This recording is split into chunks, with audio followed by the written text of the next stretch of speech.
আসসালামু আলাইকুম। আমি সিয়াম। আসেন আজকে আসলে আ রক মেলনের বয়স হচ্ছে ২০ দিন। আ এইজন্য রক মেলনটাকে আসলে অনেকদিন দেখানো হয় না। রক মেলনের চারাগুলা মাশাআল্লাহ অনেক সুন্দর হয়েছে। রক মেলনটা দেখেন। আর ওই যে কেরালা সিম লাগিয়েছিলাম দেখেছেন? এই যে দেখেন এই যে এটা হচ্ছে কেরালা সিম। কেরালা সিমগুলা ফুটছে অনেক সুন্দর। আর এই যে আমার রক মেলন, এই যে ২ সাইডে রক মেলনের চারাগুলা দেখেন। মাশাআল্লাহ।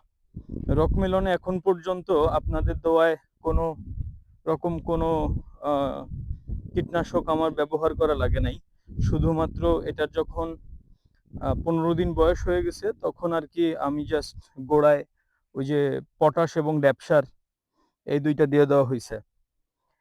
এছাড়া আর আলহামদুলিল্লাহ এখন পর্যন্ত সবকিছু ঠিকঠাক। আমি একটা ভিডিওতে আমি বলেছিলাম যে এই যে এখান থেকেই একটা গাছে থেকে আমি যে ওই কমলা কালারের যে বিটল পোকা আরকি, বিটল পোকা ধরেছিলাম যেটা আমার পাতা দেখেন, আমি সেদিনই বলেছিলাম যে আমি আসলে এটাকে আ নির্মূল করতে চাই না, আমি নিয়ন্ত্রণে রাখতে চাই।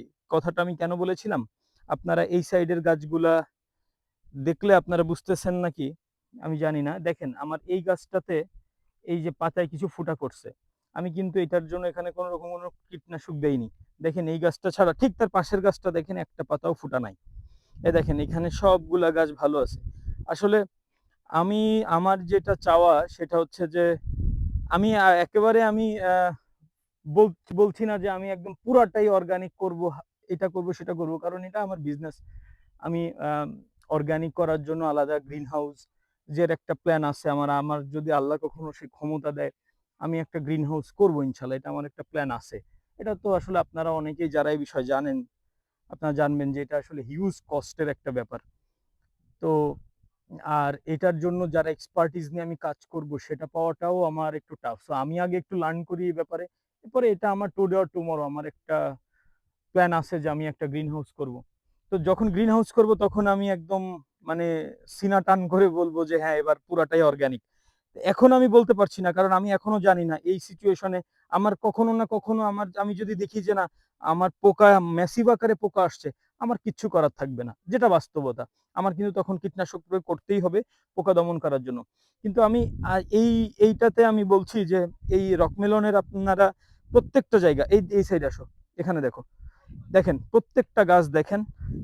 মানে একে তো আমার মাটিটা আ একটু শক্ত কিন্তু আমার মাটিটার বৈশিষ্ট্য হচ্ছে যেহেতু এটার টা টপ সয়েলটা তো আ ইউজ করতে এটার উর্বরতা কমে যায়।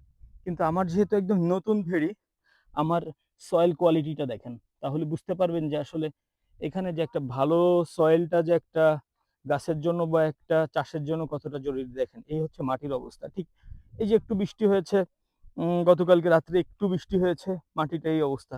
আবার একদিন রোদ হবে, মাটি একদম হার্ড হয়ে যাবে। এটা আমি আপনাদের দেখিয়েছি।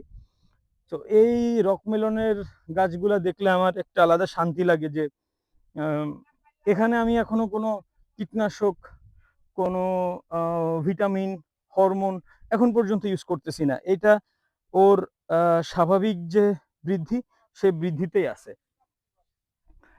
তো এটাই দেখানোর ছিল আরকি। আর তরমুজটা আসলে আমি অন্য আরেক সময় কারণ তরমুজের ইয়াটা তো অনেক বড়, অনেক দূর হেঁটে যাইতে হবে। ওইটা পরে দেখাবো। আপাতত এই যে এখানে রকমেলন শেষ।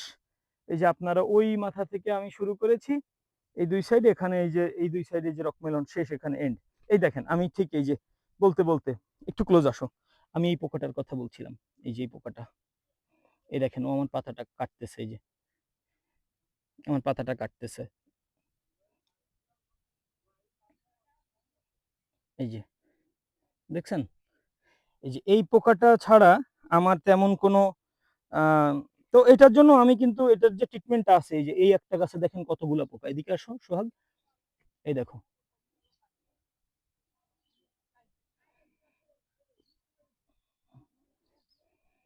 এই একটা গাছে কতগুলা পোকা লাগছে। কিন্তু দেখেন আমার অন্য কোনো গাছগুলায় কিন্তু লাগে নাই। এ কি এখানে রেস্ট করতেছিল নাকি? শুয়ে? দেখেন এইটা খাইতেছে। আমার এই পাশের গাছগুলা। মোটামুটি ঠিক আছে। কিন্তু আমি আমি তারপরও এটাও আমার জন্য সহনীয় পর্যায়ে। কারণ আমি যদি রেশিও করি, ওরা আমার 1% 2% গাছও ওরা আমার কাটে নাই। তো সেখানে আমার আসলে আমি মনে করি না যে এখানে আমার এখনই কীটনাশক প্রয়োগ করতে হবে। আমি যখন দেখব যে না এটা আমার সহ্য সীমার বাইরে চলে গেছে, যেটাতে আমি আমার সহনীয় পর্যায়ে নেই, তখন আমি অবশ্যই সেখানে কীটনাশক প্রয়োগ করব। তো যেটা বলতেছিলাম দেখেন তরমুজের গাছগুলো দেখেন কত ও সুন্দর করে ছড়াইতেছে। দেখা যাক তরমুজ নিয়ে আমি আরেকটা ভিডিও করব। আজকে এ পর্যন্তই। Thank you.